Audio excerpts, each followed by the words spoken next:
Party വിലയിരുത്തൽ അവലോകനമൊക്കെ കഴിഞ്ഞു. എങ്ങനെയാണ് ഇപ്പം മലപ്പുറം അവലോകനം എന്ന് പറഞ്ഞാൽ ഇതൊരു പ്രിലിമിനറി ഡിസ്കഷനാണ്, പ്രാഥമികമായ വിലയിരുത്തൽ.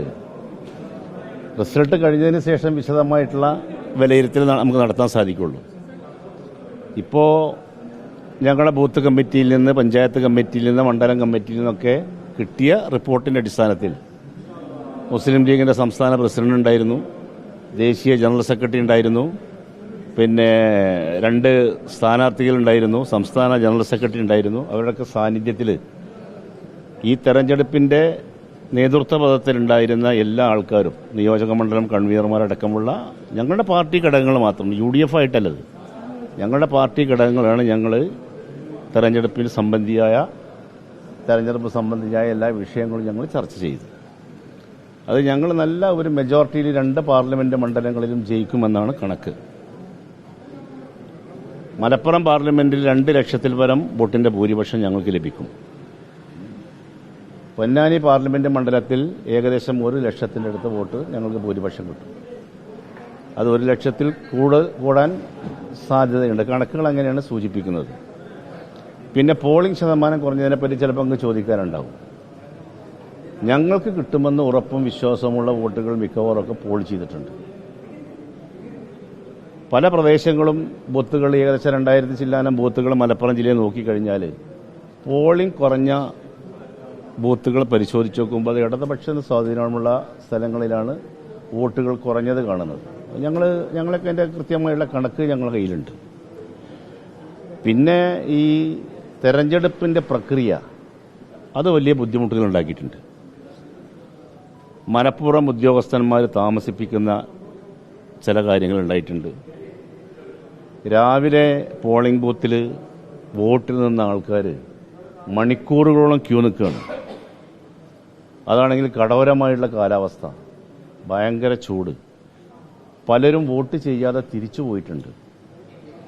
പിന്നെ ഞങ്ങൾ ഈ തെരഞ്ഞെടുപ്പിൻ്റെ മുന്നോടിയായിട്ട് തന്നെ വളരെ വേഗത്തിൽ നേരത്തെ തന്നെ നിങ്ങളൊക്കെ വോട്ട് ചെയ്യാൻ വരണമെന്ന്, പോളിംഗ് രേഖപ്പെടുത്തണം, വോട്ടവകാശം വിനിയോഗിക്കണം നേരത്തെ നിർദ്ദേശം കൊടുത്തിരുന്നു. അതിൻ്റെ അടിസ്ഥാനം രാവിലെ മുതൽ തന്നെ നീണ്ട ക്യൂ ആണ് എല്ലാ ബൂത്തുകളിലും. നിങ്ങൾക്കത് ബോധ്യപ്പെട്ടിട്ടുണ്ടാവും. പലരെയും പോളിംഗ് ബൂത്തിൽ നിങ്ങളുടെ ചാനലിൻ്റെ ആൾക്കാരെ തന്നെ ഞാൻ തന്നെ കണ്ടിരുന്നു. തീരദേശ മേഖലയിലൊക്കെ വലിയ തോതിലുള്ള ക്യൂ ഉണ്ടായിരുന്നു. രാത്രി 11:30 മണിക്കാണ് നരിപ്പറമ്പിലൊരു ബൂത്തിലെ പോളിംഗ് അവസാനിച്ചത്. ഞാൻ അവിടുന്ന് അത്ര മണി, ആ സമയത്ത് ഞാൻ അവിടുന്ന് പോരുന്നത് നരിപ്പറമ്പിൽ, പിന്നെ തവനൂർ അസംബ്ലി മണ്ഡലത്തിലെ 11:30 മണിക്കാണ് അവിടെ പോളിംഗ് അവസാനിപ്പിക്കുന്നത്. അങ്ങനെ ആ തരത്തിലുള്ള ഒട്ടനവധി പ്രയാസങ്ങൾ ഇപ്പോൾ ഈ സമീപകാലത്ത് ഇപ്പോൾ നമ്മൾ അഭിമുഖീകരിച്ച തെരഞ്ഞെടുപ്പിൽ നിന്ന് വ്യത്യസ്തമായിട്ടുള്ള ഒരു തെരഞ്ഞെടുപ്പ് പ്രക്രിയ, പോളിംഗിലുള്ള താമസം, മറ്റ് തടസ്സങ്ങൾ, പിന്നെ മനഃപൂർവ്വം താമസിപ്പിക്കുന്നതിനുള്ള ചില ടെൻഡൻസി ചില ആൾക്കാർക്ക്, അതൊക്കെ തെരഞ്ഞെടുപ്പിന് ചില ബുദ്ധിമുട്ടുകൾ ഉണ്ടാക്കിയിട്ടുണ്ട്. അതുകൊണ്ടാണ് പോളിംഗ് ശതമാനം കുറേയൊക്കെ കുറയാൻ കാരണം.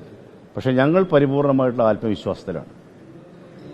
ഞങ്ങൾക്ക് നല്ല ഒരു തമ്പിങ് മെജോറിറ്റി, അതായത് പിന്നെ ഏകദേശം 1 ലക്ഷത്തിൽ പരം വോട്ട് പിന്നെ ഏറനാട്, വണ്ടൂർ, നിലമ്പൂർ ഈ 3 അസംബ്ലി മണ്ഡലങ്ങളിൽ നിന്ന്, 3 അസംബ്ലി മണ്ഡലങ്ങൾ കൂടി നമ്മുടെ ജില്ലയിലുണ്ടല്ലോ, അവിടെ 1 ലക്ഷത്തിൽ പരം വോട്ട് പിന്നെ ഈ 3 അസംബ്ലി മണ്ഡലങ്ങളിൽ നിന്ന് രാഹുൽ ഗാന്ധിക്ക് ഭൂരിപക്ഷം ഉണ്ടാവും. ഇപ്പൊ പൊന്നാനി കഴിഞ്ഞ തവണ 1.25 ലക്ഷത്തോളം ഉണ്ട്. ഇപ്പൊ 1 ലക്ഷം എന്നാണ് നിങ്ങളുടെ കണക്ക് കൂട്ടൽ. കുറഞ്ഞതിന്റെ ഒരു കാരണം എന്താണ്? കുറഞ്ഞത് തന്നെയാണ്. അത് കുറഞ്ഞു എന്ന് പറയാൻ വയ്യല്ലോ. അപ്പൊ ഞങ്ങളുടെ ഒരു അസസ്മെന്റ് ആണ്. ചിലപ്പോ അതിലേക്കൊക്കെ വരാൻ സാധ്യതയുണ്ട്. അങ്ങനെ ഒരു കണക്കിലേക്ക് എത്തുമ്പോഴേ ഈ പോളിംഗ് പെർസെന്റേജ് കുറഞ്ഞതിനപ്പുറം വേറെ എന്തെങ്കിലും ഘടകമുണ്ടോ? പ്രത്യേകിച്ചും അവിടെ ഈ സമസ്തയുടെ പേരിലൊക്കെ വലിയ പ്രചാരം നടന്നു. അതൊന്നും ഒരു കാരണവശാലും ഞങ്ങളുടെ പിന്നെ ഈ പോളിംഗിനെയോ നമ്മളെ വോട്ടിങ്ങിനെയോ ബാധിച്ചിട്ടില്ല.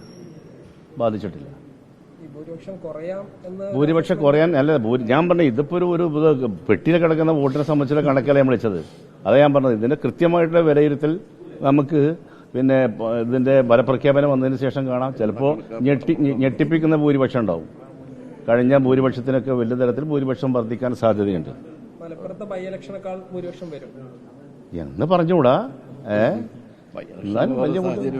പിന്നെ മലപ്പുറം പാർലമെന്റ് മണ്ഡലത്തിൽ ഏകദേശം 2 ലക്ഷത്തിൽ പരം വോട്ടിന് ഭൂരിപക്ഷം വരാനാണ് സാധ്യത. ഞങ്ങളുടെ ഒരു പിന്നെ പ്രാഥമിക വിലയിരുത്തലാണിത്. മറ്റ് ഘടകങ്ങളൊന്നും ഇതിൽ ഒക്കെ അപ്രസക്തമാണ്. ഞമ്മക്കാവുക യാതൊരു തരത്തിലുള്ള ബുദ്ധിമുട്ടുകളും പ്രയാസങ്ങളും ഈ തെരഞ്ഞെടുപ്പിൽ ഉണ്ടായിട്ടില്ല. UDFന്റെ മെഷീനറി വളരെ കൃത്യമായിട്ട് ചലിച്ചിട്ടുണ്ട്. അഭിപ്രായം CPM ഉയർത്തുന്ന ആരോപണം കോൺഗ്രസിന്റെ കേന്ദ്രങ്ങളാണ് വോട്ട് ചേർന്നത്, കോൺഗ്രസ് ലീഗിനെ കൈവിട്ടു എന്നുള്ള ആരോപണം CPM. അങ്ങനെ ഒരു സ്ഥലത്തും അങ്ങനെ പ്രകടമായിട്ട് കാണാൻ പറ്റില്ല. നിങ്ങൾക്ക് കൃത്യമായിട്ട് UDF കൃത്യമായിട്ട് ഈ തെരഞ്ഞെടുപ്പിൽ പ്രവർത്തിച്ചിട്ടുണ്ട്. മലപ്പുറം ജില്ലയിലുടനീളം ഒരു സ്ഥലത്തും ഒരു പ്രയാസം ഉണ്ടായിട്ടില്ല. ഐക്യ ജനാധിപത്യ മുന്നണി ഒരു എണ്ണയിട്ട യന്ത്രം പോലെ മാലയിലെ മണികളെ പോലെ പ്രവർത്തിച്ച തെരഞ്ഞെടുപ്പാണിത്. ഒരു കോൺഗ്രസ്സുകാരും വളരെ നല്ല രീതിയിൽ നടന്നിട്ടുണ്ട്. ഇല്ലല്ല ഒന്നും വന്നിട്ടില്ല.